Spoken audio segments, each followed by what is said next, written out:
Thanks everyone for coming today. I hope Piotr didn't oversell the talk because he saw a different version of it. This is a mixture of parts from a couple of talks plus the interactive element, which is new. So yeah, fingers crossed that nothing breaks. Something usually breaks. So yeah. How many of you do iOS/Swift? Cool, awesome, nice. You won't be bored, I hope. Let's jump in. So in some cases today, we'll take a look at seal, which is a Swift intermediate language. And this is basically the part that when you compile your code, you have this beautiful Swift that hopefully is very readable. And then obviously before it reaches the binary stage, it needs to go through a couple of steps. Seal is one of them. And it kind of surfaces a couple of different mechanisms that work under the hood and sometimes can help us figure out what is really going on in our code. These links are for the seal docs and for that seal inspector app. This is a super simple app, but it basically enables you to not figure out the command line comments to get seal, but just shows it straight up for you.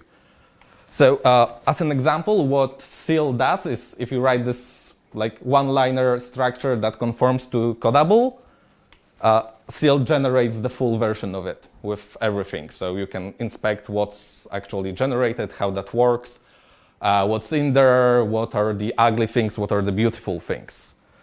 Yeah, Piotr mentioned that there is going to be an interactive part today, and hopefully it will work.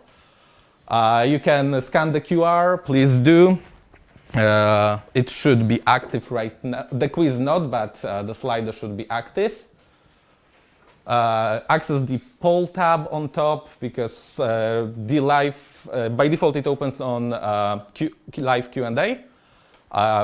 Please don't use it. Feel free to either interrupt me with a question or save it for the end where hopefully we'll have a couple minutes to oh yeah, nice. I see you joining.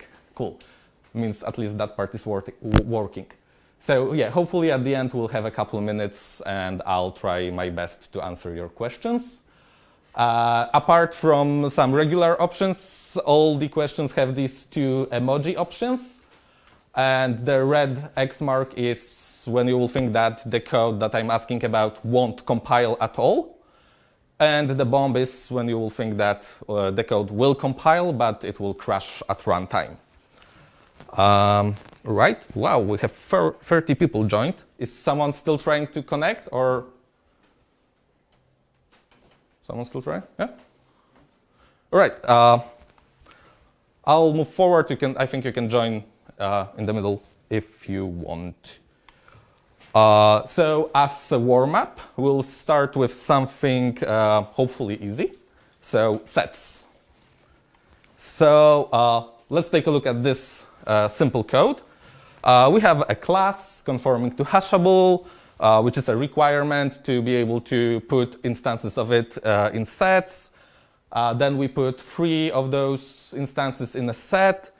But there is a very obvious even marked bug there because our hash function, we actually don't use the properties of the class, which we should have done, but we use a constant value there. So no matter what a value of x we pass for every instance, it will end up having the same hash value for everything. So given this code, we put 3 values with the same hash value. What do you think? Let me start the quiz. You should have the first question there, hopefully. Please someone tell me it works. Yeah, it works. Awesome. One step forward. Yeah, so what do you think is the result here?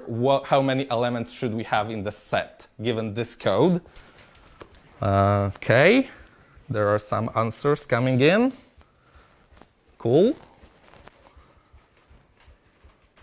17 people voted. 18. Come on, come on, come on.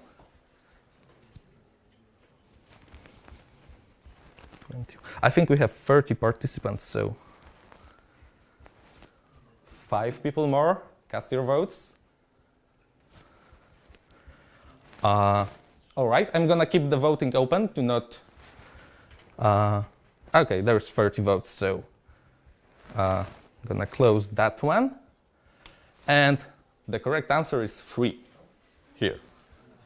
All right, let's see why. So we have 3 elements there because sets have a mechanism. Let me just show the correct answer there. Have a mechanism to tackle this hash collision that we more or less purposefully introduced. Because otherwise, well, in production code, a hash collision is very rare, even extremely rare, but it can, in a very rare circumstance, happen in real life.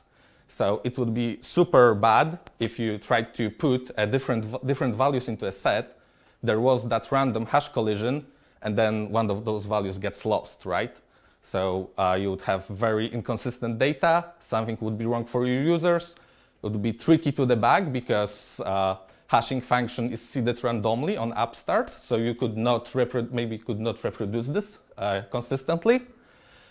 So a very basic hash collision avoidance mechanism is that when the set is getting inserted with new values, when it sees the same hash value and goes to that same bucket, it can just implement a linked list or an array of objects. As long as those objects are not equal, they will be appended to the list. That's why hashable also requires you to conform to equatable at the same time. This obviously degrades the set's performance, bringing it to the performance of an array, but it's better to have worse performance than to lose your data and have very random and different bugs. So yeah, we fixed the code. We now have a proper hashing function. So we use the value we have in X variable. And let's look at this snippet.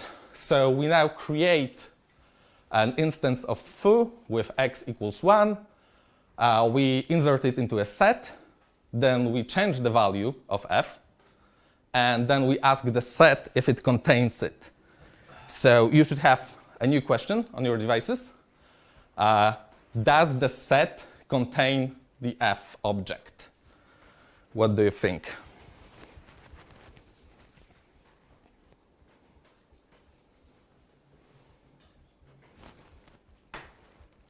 Cool. I really like the answers that are coming in. Okay, 8 more people. Cast your votes.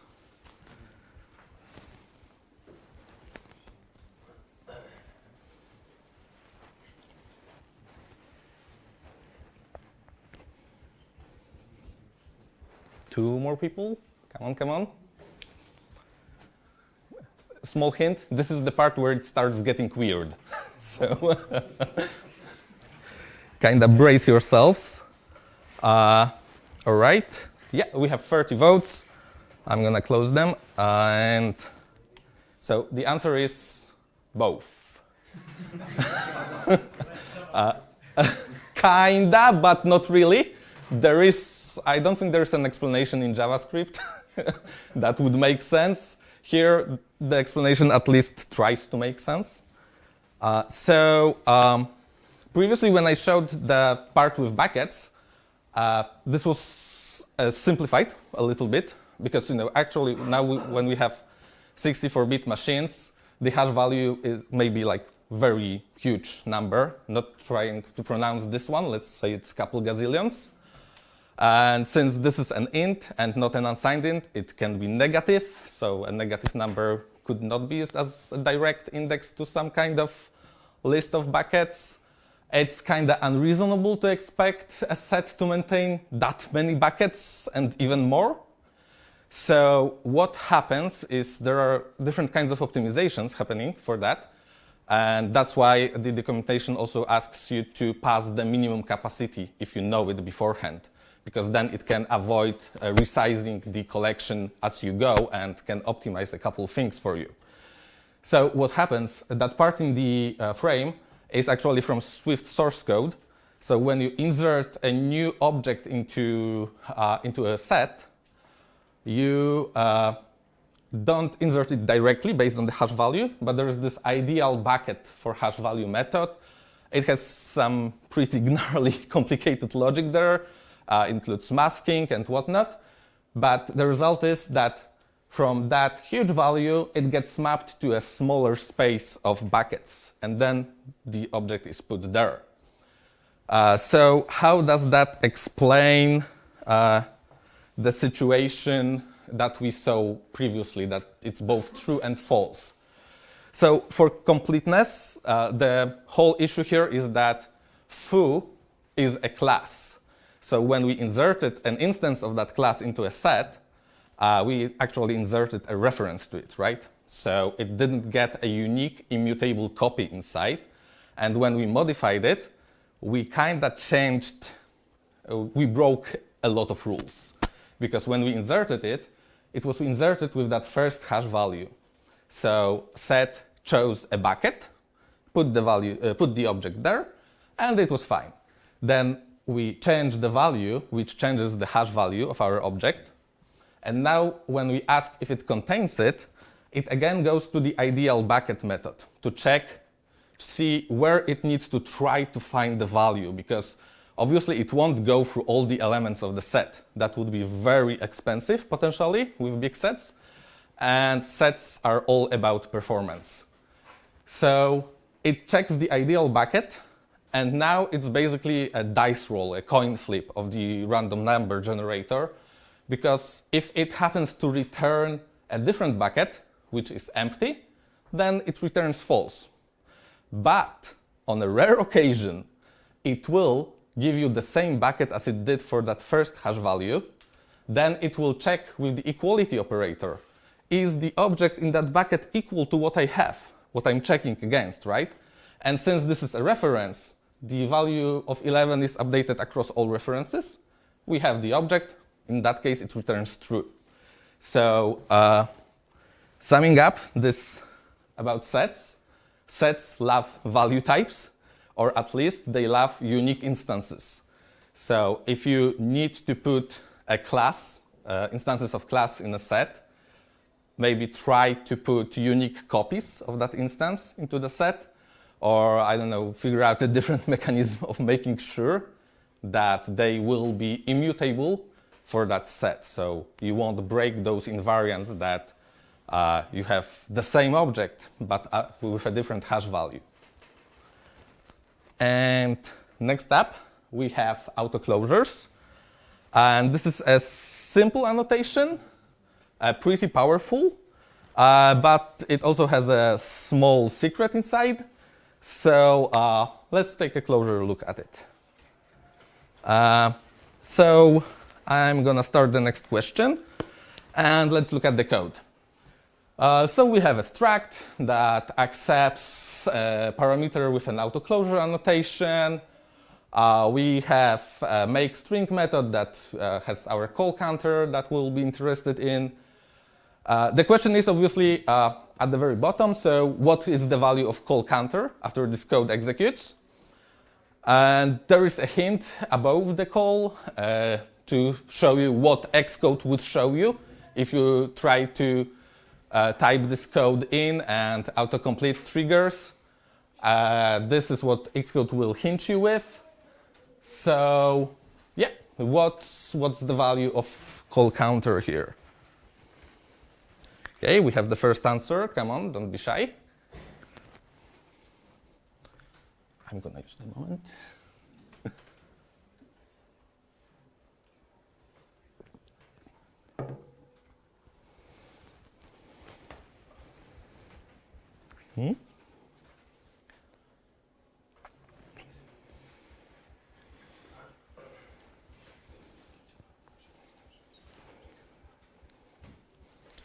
Smile in the meantime.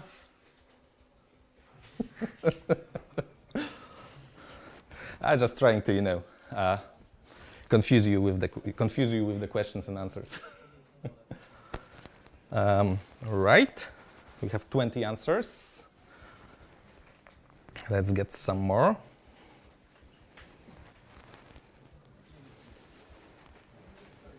Mhm.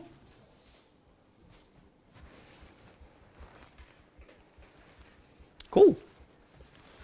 I see some of you have probably experienced this already, what I'm about to explain in a minute. And waiting for the final vote. Cool. Awesome. So the correct answer is 0. And why is it 0 if we call the method that increments our call counter, right? So this is what the docs say about autoclosures. And the very important thing about this entire wall of text is that autoclosures wrap an expression.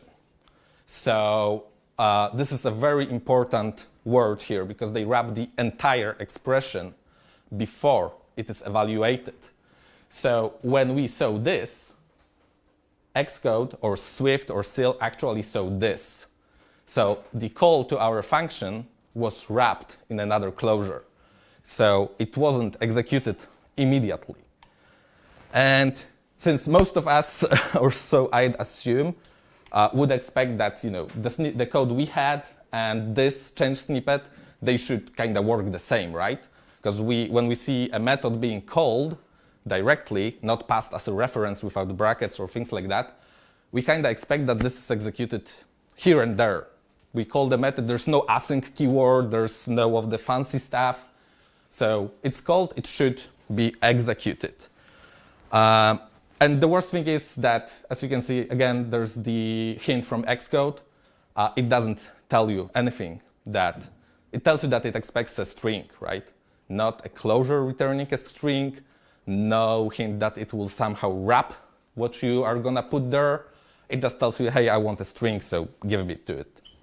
So that's kind of academical at this point, but imagine that the part there is closed source.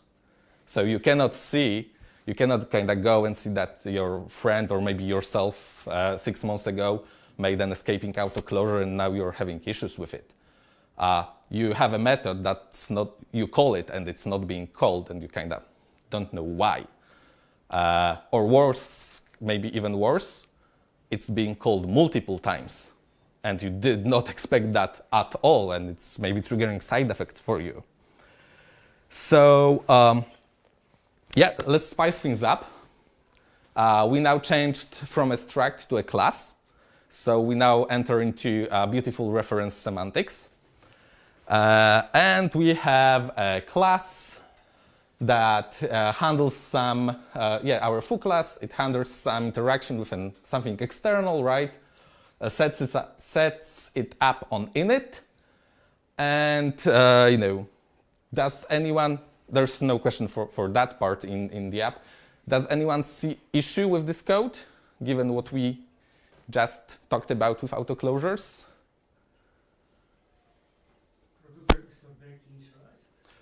Yeah, it is, so because it will get wrapped. There's a bigger issue here. We have our favorite retain cycle hiding here. Because if we expand the expression, if we wrap it up into the closure that it gets automatically wrapped into that. And now we see that foo class, it holds our external thing strongly. This is not annotated with weak, it's optional but not weak. And then value written like that passes make string with a strong reference to self. So we have a retain cycle that we need to break. Thankfully, breaking retain cycles is something like we do multiple times a day, right? We are used to the weak strong dance or writing weak self. So we can just do that, and that should work, right? Well, no, because this throws a compiler error. Because right now, well, it's saying that it cannot convert a value of type function returning string to expected argument type string. Because remember, now the entire expression would need to be would be wrapped, right? Again, so we have our expression is a closure, not a string. But we can just call it. And then the error goes away because we execute a closure that returns a string. There is a small price to pay. We have to include the default value, but let's say that that we are okay with that. So next question on your devices. Is this enough? Did we break the retain cycle? Are we safe? Can we ship to production? Go to mobile Warsaw, have a beer with friends, and is this okay, or do we still have any issues with that code?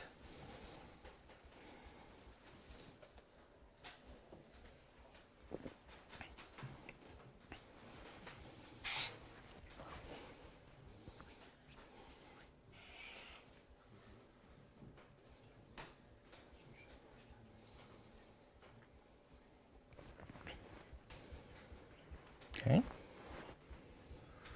I think some of you are starting to get the theme of this presentation, looking at the answers.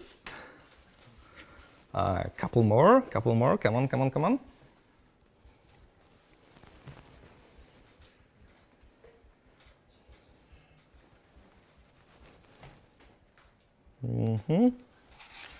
Last person, yeah, we are waiting for the 30th. Cool. Closing the voting now. And the answer is nope. It looks okay, it sounds okay, but unfortunately it's not okay. And kind of to figure out why, this is the moment we have to take a look. Because right now at Xcode, at Swift, we won't really see what is going on. We have to take a look at SIL. So this is part of what SIL looks like for that code. And we can see that the first snippet, this is kind of part of how the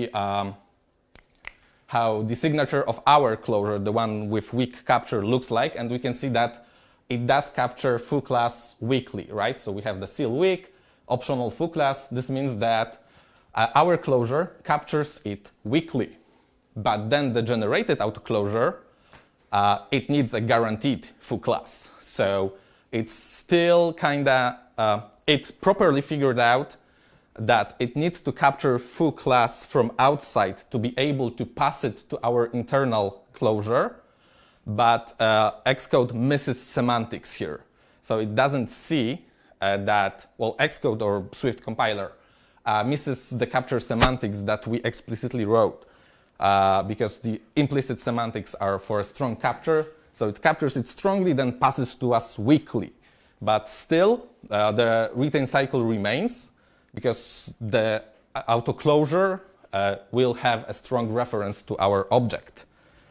And to truly break that, we need to kind of extract our internal closure to a property. And then this is fine. This is what finally breaks the retain cycle, because from SIL perspective, this now starts looking, we again have our closure captured in a variable. Still, it requires a SIL weak optional foo class, so we have a weak capture. And then the implicit closure, so what is generated for us in the autoclosure, it no longer knows about foo class. It doesn't expect it at all. It just needs something that accepts 0 arguments and returns a string, which in end is the result of our producer, the type of our producer variable that we just introduced.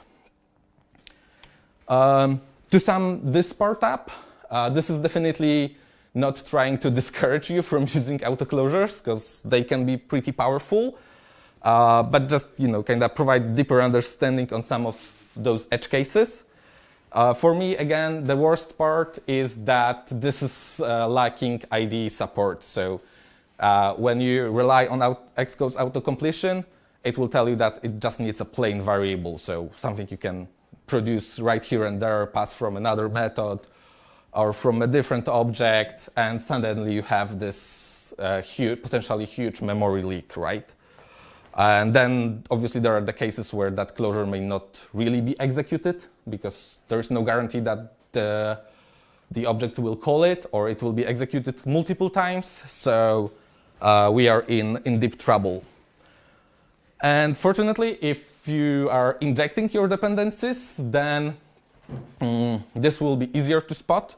Because if we try to generate a protocol to kind of wrap this external dependency based on that visible interface, so just init value string, and try to conform our external dependency to this, feeling that maybe it will just be a no-call implementation, right? It will hint us that something is going wrong, that the signature we have cannot be automatically conformed to. So this is a hint to us that something is different. Yeah, and in the end, this really becomes the issue of proper API design. Because if you decide to make an auto-closure an escaping one, then maybe naming it value is not the best name. Maybe at least your naming, or hopefully also the docs, will indicate that something is going on there that's a little bit different. And jumping to last topic of today. This is a pretty powerful Swift feature, which is a possibility to provide default values for our arguments in method calls. So let's see how we can break it. So let's say we have this simple date printer class. All it does is it just prints date, and it kind of makes sense to pass current date as the default one, right? Because maybe that's what most places will do either way. This obviously works. Nothing crazy here yet. And then, for whatever reason, we want to also be able to print the epoch date. So, given that we already have a system that works with date printers, we may be tempted to subclass it, override the method, provide a different default value. And then if we call epoch date printer print date, this gives us what we want. And now to the juicy part. And next question for you. If we have an epoch date printer stored in a date printer typed variable, and we call print date, what is the result of that? What will we see on our console, or wherever else this gets printed?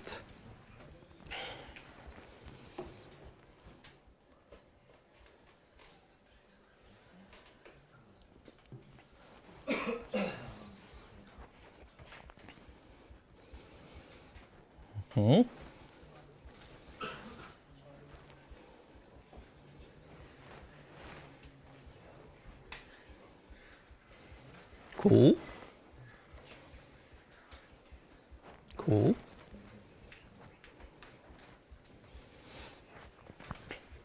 Some of you have probably experienced this, looking at results. I don't, I pity you that you had to experience this firsthand. This is not proper. Cool, couple last votes, let's go.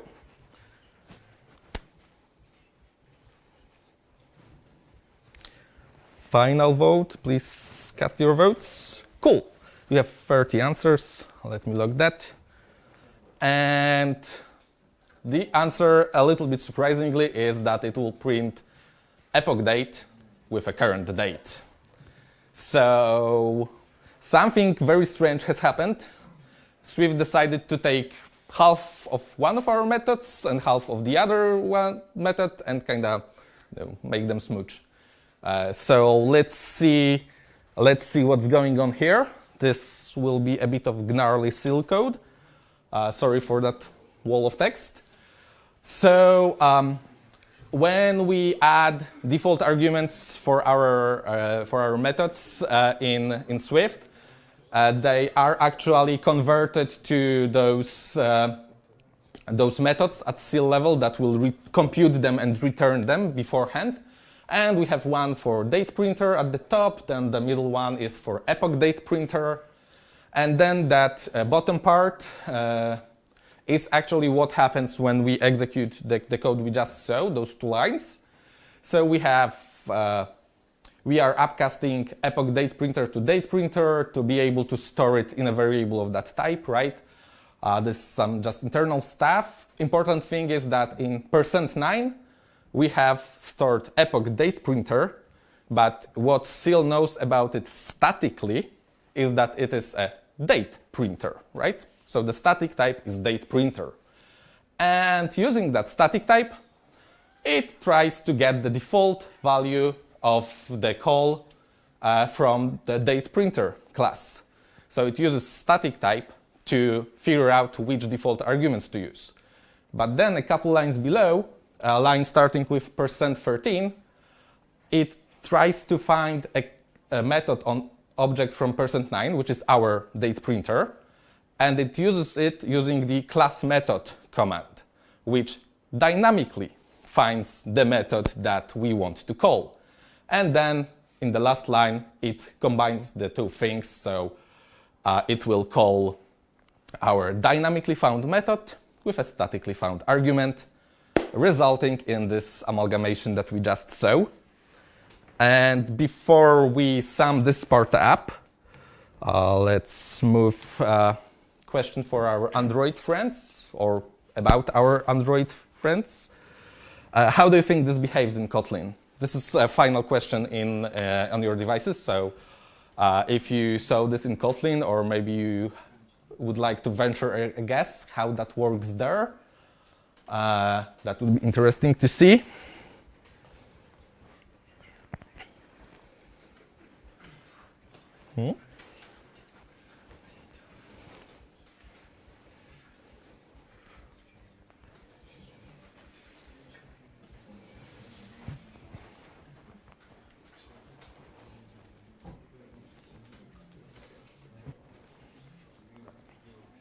You have a lot of belief in Kotlin, folks. Most of you already answered, so I can say that, but you have a lot of belief in Kotlin. I mean, well, you'll see in a second. Two votes more.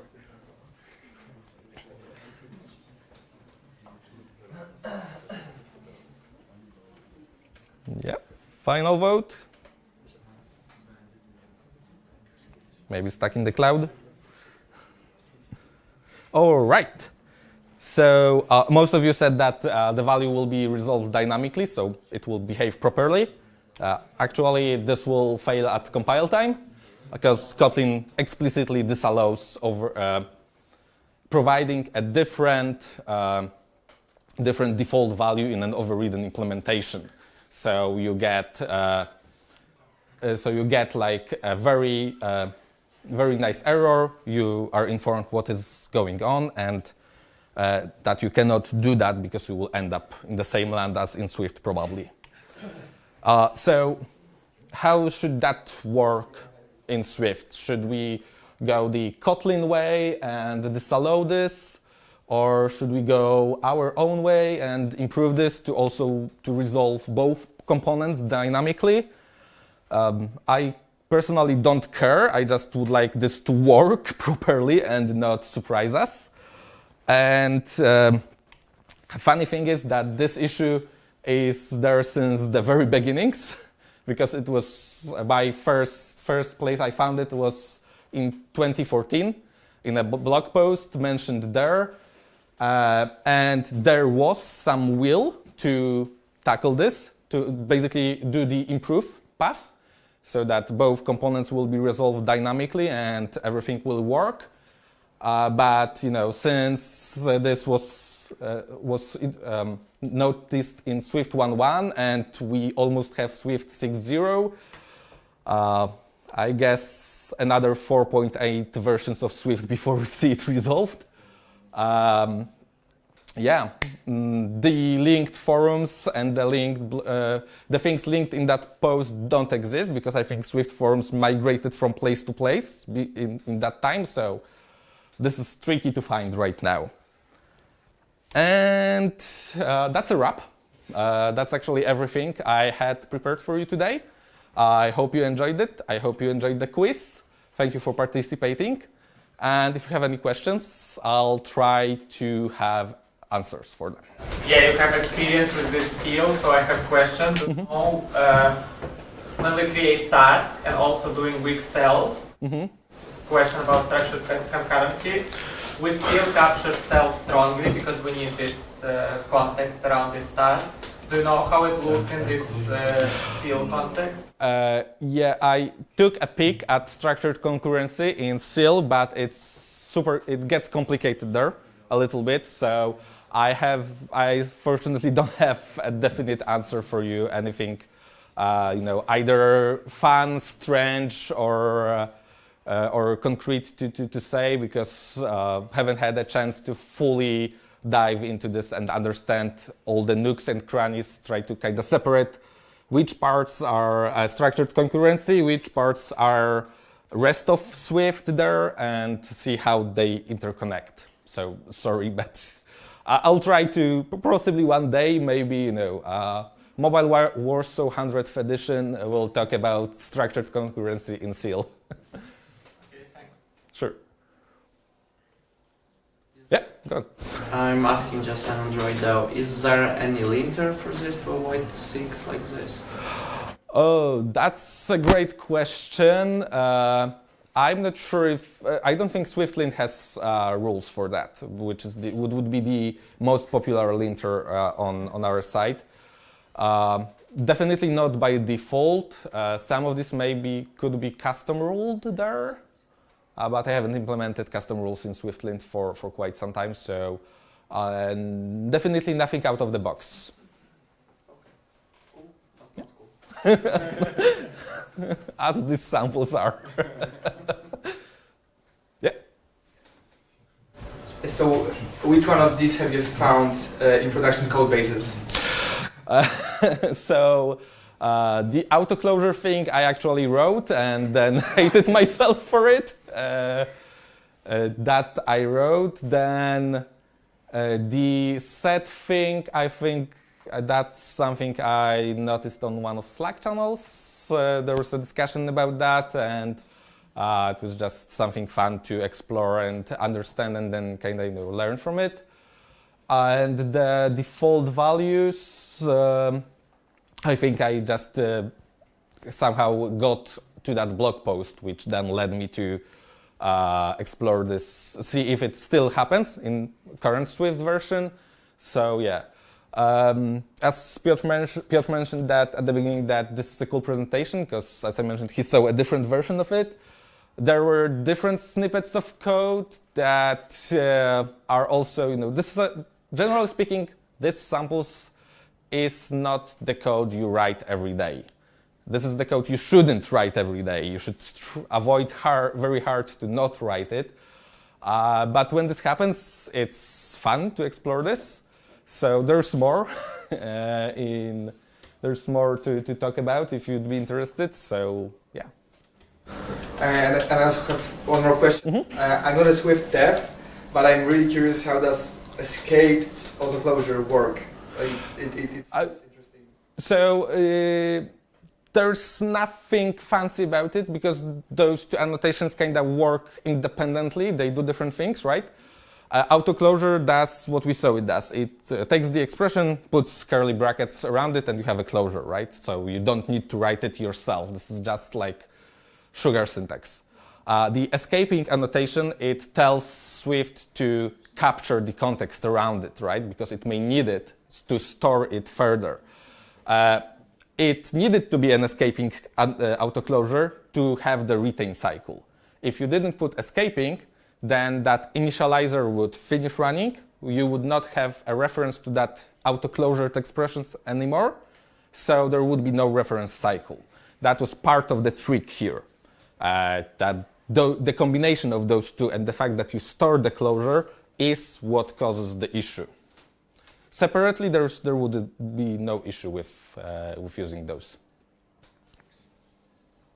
Cool. Okay. Anyone had full set of proper answers? Okay, so I got 0. Nice. Even with ChatGPT. Okay. Oh no! Don't. Okay. do feed those questions to ChatGPT and Right, man. embrace the hallucinations. Cool, guys. So yeah, thanks again, Paweł.